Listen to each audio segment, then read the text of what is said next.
Federalist Paper for Canada number 6, The Confederation of the Free, A Vision for a New Union, by a citizen of the North. To the people of Canada, in the first 5 papers, we uncovered the decay in Canada's central government, the right and reason to depart from it, and the strength it takes to face down fear. Now we must be honest about the road ahead, not just where we're going, but what we must leave behind. Because the truth is plain. Canada, as we have known it, is gone. It cannot be repaired. It cannot be redeemed. It can never be Canada again.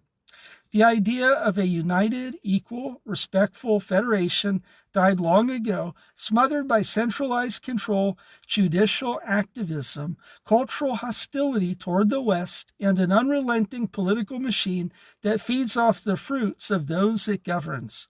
What remains is a hollowed state, one that calls itself Canada, but behaves like a disconnected regime. What we now propose is not reform, but rebirth. Not a better version of a failed structure, but the creation of an entirely new confederation of the free. Sovereignty is the first principle of peace. In this new confederation, every province is a nation unto itself, with full control over law, land, resource, and revenue. Sovereignty is not a bargaining chip. It is a declaration of dignity. There will be no federal parliament as it now exists, no unelected Senate, no national cabinet ruling over local affairs. Provinces may form cooperative agreements for defense, trade, and infrastructure, but all on the basis of consent, not coercion.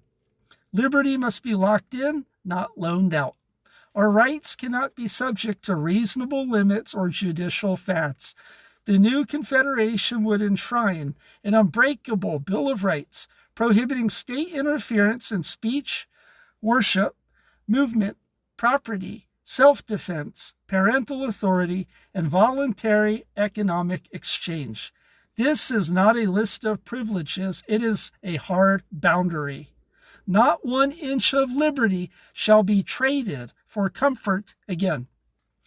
Real representation requires real proximity. Power must return to local hands. No more career politicians in distant capitals. No more party lists and whip votes. Provinces will elect their own leaders with strict term limits, open books, and recall provisions. True representation is built on local accountability, not national rhetoric. Prosperity without punishment. Equalization is dead. No more wealth transferred out of resource-rich provinces to fund the ideology of central planners. Under the new confederation, each province keeps what it earns and decides how it is spent. Fair trade agreements will replace interprovincial walls, and provinces can join a shared currency only by consent, not force. There will be no taxation without transparent local representation. A council of coordination, not control. The Confederation of the Free will have no federal overlord. Instead, a voluntary council of confederation will manage joint efforts on border policy, common defense, and shared infrastructure.